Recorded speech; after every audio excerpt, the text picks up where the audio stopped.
வணக்கம் ஃப்ரெண்ட்ஸ், நான் கார்ஜி யுவராணி பாலாஜி. இன்னைக்கு நம்ம பார்க்க போகிற உண்மை சம்பவம் என்னன்னா, திகில் நிறைந்த பயங்கரமான பேய் அரண்மனைகளை பற்றின பார்ட் 1 வீடியோ தான் இன்னைக்கு நம்ம வீடியோவில் பார்க்க போகிறோம். பிரேட்ஜாமா 1274 கட்டப்பட்ட ஒரு குகை கோட்டை. ஸ்லோவேனியாவில் இருக்க இந்த பிரம்மாண்ட கோட்டை ஒரு பயங்கரமான தலமாகும். இது ரொம்ப காலமாக தைரியமாக இருக்கிறவங்களை ஈர்க்குதுன்னு சொல்கிறாங்க. பிரேட்ஜாமா கோட்டை மாவீரர் ஏராசெம் லூஹரின் வசிப்பிடமாக இருந்திருக்கு. அப்படிப்பட்ட இந்த கோட்டையில் அவரது சொந்த ஊழியர்களே அவரை அந்த கோட்டையில் கொண்டு இருக்காங்க. அதனால இப்போ அந்த கோட்டையில அவரோட ஆன்மா வேட்டையாடுதுன்னு நம்பப்படுது.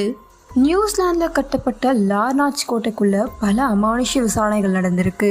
1871 மற்றும் 1887 இடையில கட்டப்பட்ட இந்த பெரிய அரண்மனை உள்ளூர் அரசியல்வாதியான வில்லியம் லார்னாச்சின் இல்லமாக இருந்திருக்கு.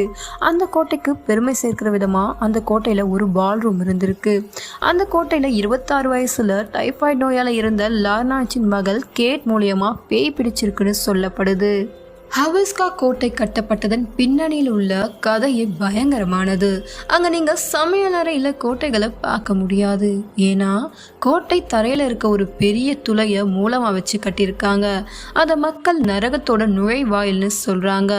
அந்த கோட்டையோட நோக்கமே நுழைவாயில் அடைச்சி பேய் உயிரினங்களை விலக்கி வைக்கணும்னு சொல்கிறாங்க.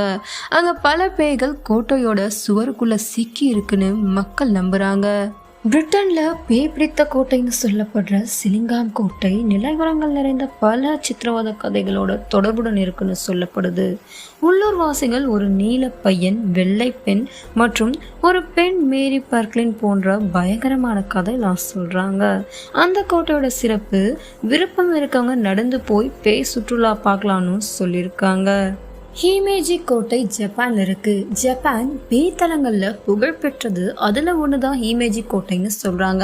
இந்த கோட்டை 1333 ஆண்டிற்கு முன்னாடிதுன்னு சொல்கிறாங்க. ஜப்பானில் இந்த கட்டிடம் வாழ்க்கையின் எடுத்துக்காட்டில் ஒன்றுன்னு விளங்குது. அந்த கோட்டையோட இணைக்கப்பட்ட ஒரு நாட்டுப்புற கதை பழங்கால இதிகாசங்களில் இருந்து வர ஒரு புராண கதையோட பாத்திரமான ஒகிகுவின் கதையை இதில் சொல்லியிருக்காங்க. அந்த பெண் மீது தவறான குற்றச்சாட்டு சொல்லி அந்த பொண்ணை அந்த கோட்டை கொடூரமான முறையில கொலை செஞ்சிருக்காங்க. அதனாலவே இன்னைக்கும் அந்த கோட்டையில அந்த பெண்ணோட ஆன்மா திருப்தி இல்லாத நிலையில ஆன்மாவா அந்த கோட்டையில வேட்டையாடினு இருக்குன்னு சொல்லப்படுது. காசா லோஸ்மா உலகின் மிகவும் பிரபலமான அரண்மனையில் ஒன்றா விளங்குது. இது எக்ஸ்மேன், பியூட்டி அண்ட் தி பீஸ்ட் மற்றும் ஹாரி பாட்டர், ஹண்ட், தி டெத்லி ஹாலோவின் உள்ளிட்ட பல பிளாக் பஸ்டர் திரைப்படங்களில் இடம்பெற்றிருக்கு. இருந்தாலும் பல காலகட்டங்களில் அந்த கோட்டையில் பல பேய் காட்சிகள் பதிவாகியிருக்குன்னு சொல்கிறாங்க. கோட்டையோட உரிமையாளர் சர் ஹென்ரி பேலட் மற்றும் அவரது